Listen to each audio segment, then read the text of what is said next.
I love this country very much, and I love these people very much. Japan has always been such a special place to me, and I wanted to come and pay my respects to those people who lost their lives as a result of what was created in my hometown.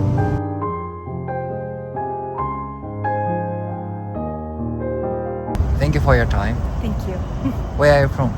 I was born in Los Alamos, New Mexico, which is also, unfortunately, the birthplace of the atomic bomb. Okay. What do you do for a living? I am a singer. I perform in a show with Cirque du Soleil. How long will you stay in Hiroshima? I arrived in Hiroshima yesterday, and I will be here for about 3 days. What made you come to Hiroshima? Well, I am on vacation from work in performing in my show, and it just so happened that this vacation fell on the 80th anniversary of the atomic bomb being dropped on Japan, and it felt very important for me to be here for this moment for a few reasons, because we seem to be right now at a time when nuclear war seems like it might happen again. And that is very dangerous. That is very dangerous. And I have a personal history as well. I was born in the town where the atomic bomb was invented. Also, my grandfather was a Marine in the U.S. He was a U.S. Marine, and he was stationed on the USS Arizona. But when the Japanese attacked Pearl Harbor, he was actually on leave. He was not there at the time. And but he lost many friends, and later in the war he fought against the Japanese, and he never talked about it. He never told his children or his grandchildren the stories of what he saw and what he experienced in war. And my father was a physicist, a nuclear physicist at Los Alamos National Laboratory. And he was not allowed to talk about his work. But I know that some of his work had to do with nuclear weapons. And that brings me a lot of pain. And so I am here because it's been 80 years since the only country to experience the horror of an atomic bomb. I love this country very much, and I love these people very much. Japan has always been such a special place to me, and I wanted to come and pay my respects to those people who lost their lives as a result of what was created in my hometown. Thank you for telling your story. Did you go to Peace Museum? I did go to the Peace Museum, and I would recommend that all Americans go to this museum and see firsthand what nuclear war can do to us. I learned something at this museum that I didn't know, and that was that there were American prisoners of war who were here in Hiroshima when the bomb was dropped. They were also killed. So war, it doesn't discriminate, these weapons. It doesn't discriminate between good guys and bad guys, right? And none of us are good guys or bad guys. We're just fighting each other, and for what, I don't know. But I learned a lot of history that we don't learn in America. that it is important. It's important for us to hear these stories and to cry tears for the people that our ancestors hurt. What was the most impressive part of the museum? Ooh, so many things.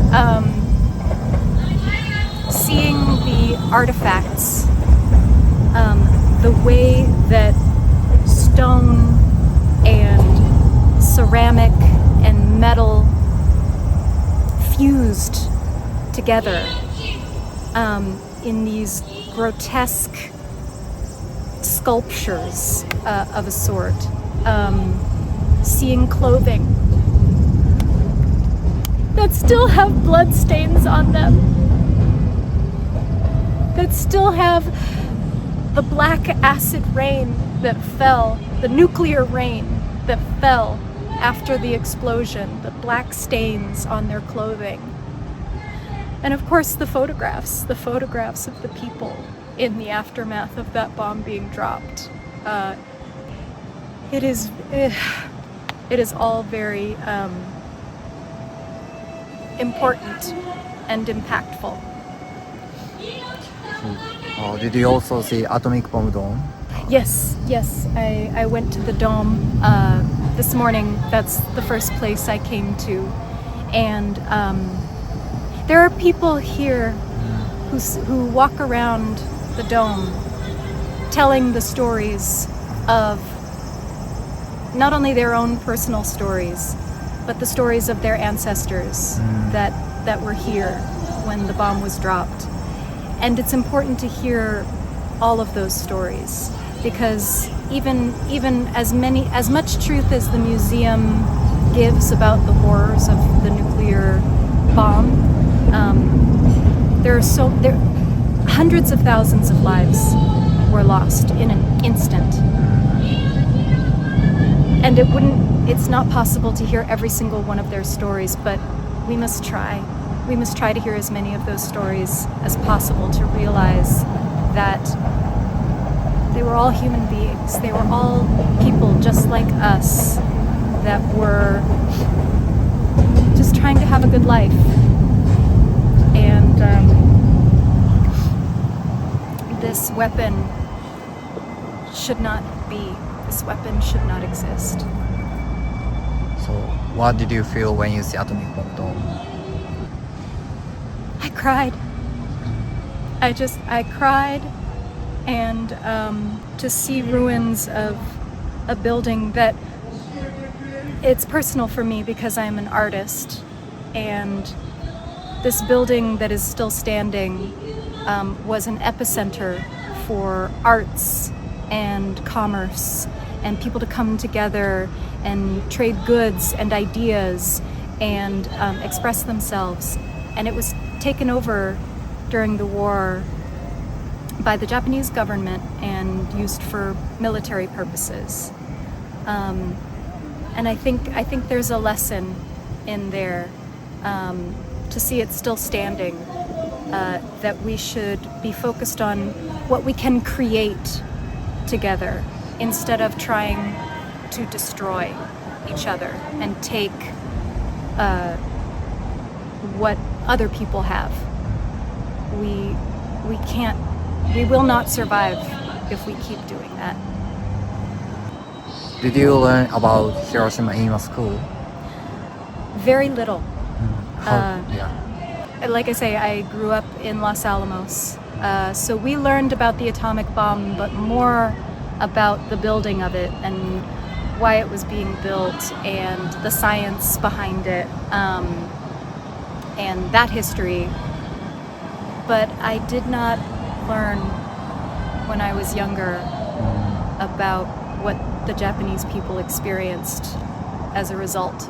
And for years and years and years, still they experience it. The survivors, they're still alive. There are people who are still alive that are telling their stories that still have the scars, physical, mental, emotional.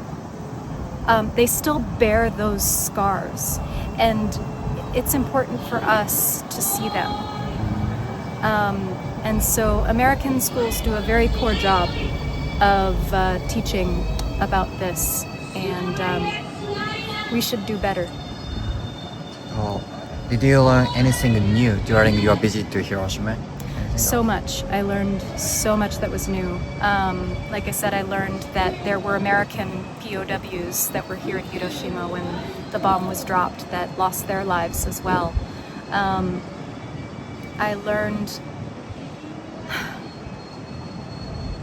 learned about the days and the weeks afterwards and what radiation sickness really looks like. It's the kind of hell that nobody should ever have to see. And yet these people have. And they are so brave to be telling their stories. We have a lot to learn from them about telling the stories of not only ourselves, but of our ancestors, to make sure that we don't repeat the same mistakes that our ancestors made, and that we don't suffer the same hurts that our ancestors suffered. It's so important. We cannot forget. We cannot keep this pain inside. We cannot pretend that silence means peace. Peace is not silence. Silence is not peace. We have to speak out. We have to tell our stories. We have to tell the stories of our ancestors. And we have to cry tears for what they did and what they suffered. And feel. We have to feel. We have to feel all of this. And I don't think enough people understand this feeling, and I don't even understand, but I feel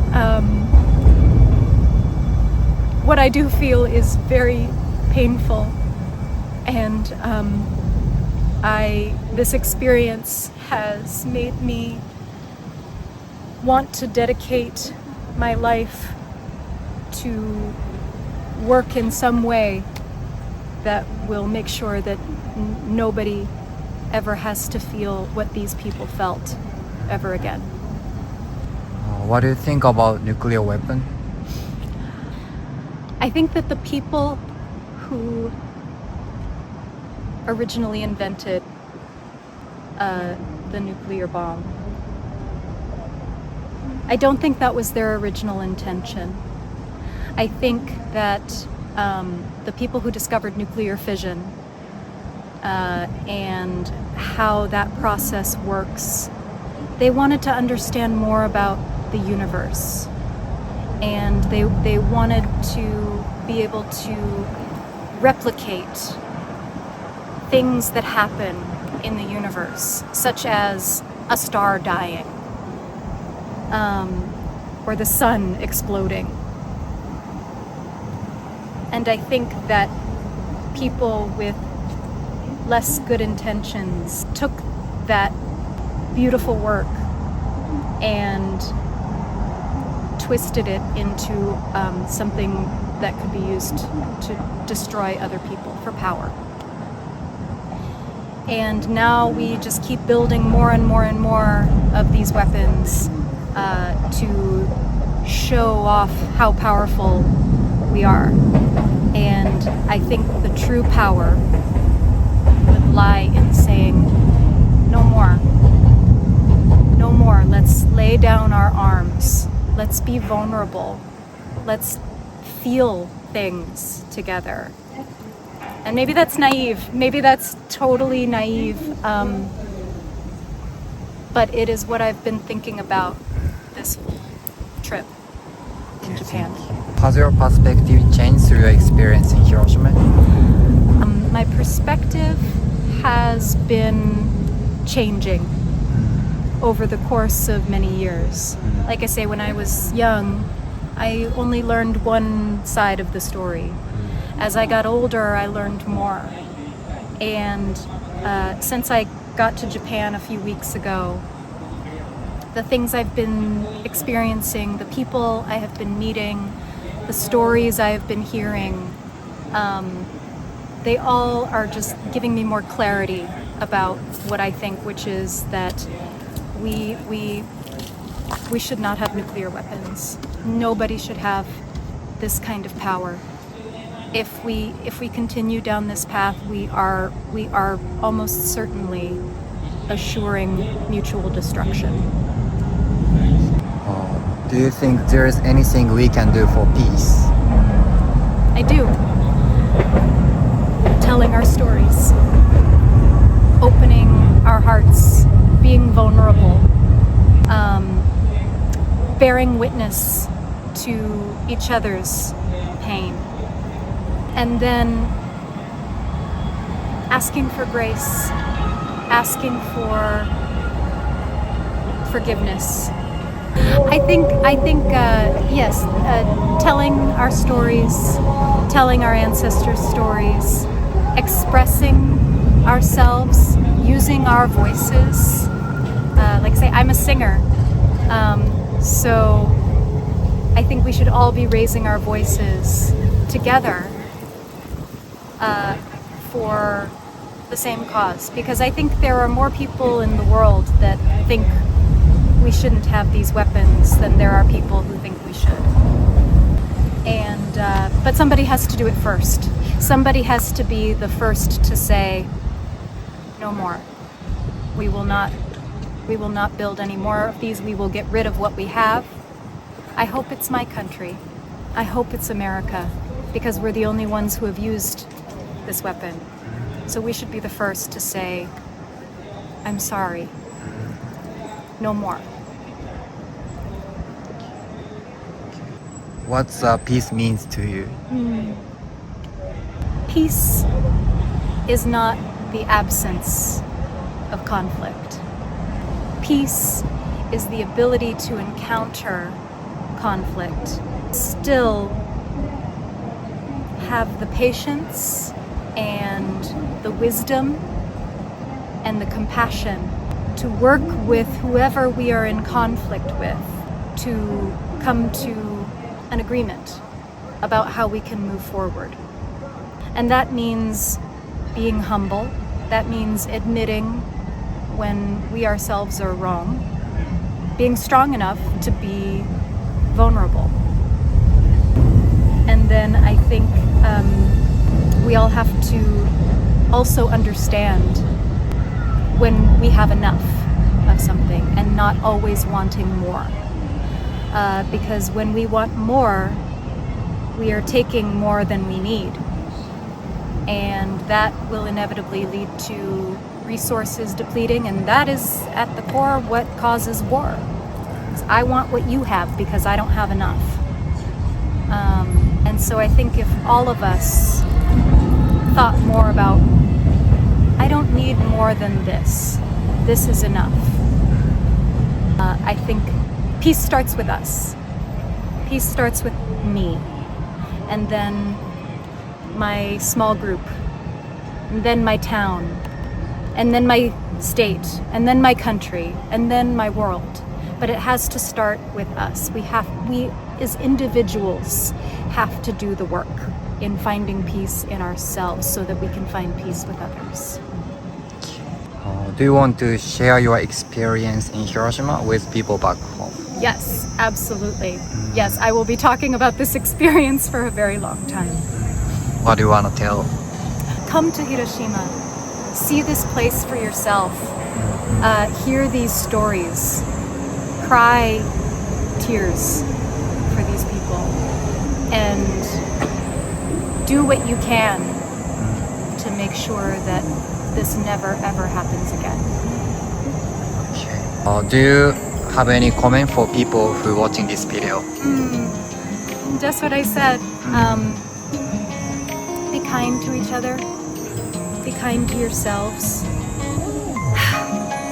Forgive the people that hurt you. Forgive yourself when you hurt other people. Just give grace, give love, give kindness, give compassion. Give yourself, express yourself. sing when you want to sing, dance when you want to dance. We are humans. We are made to create. That is what we are made to do, not to destroy. Okay, thank you for telling your story. I really appreciate it. Thank you.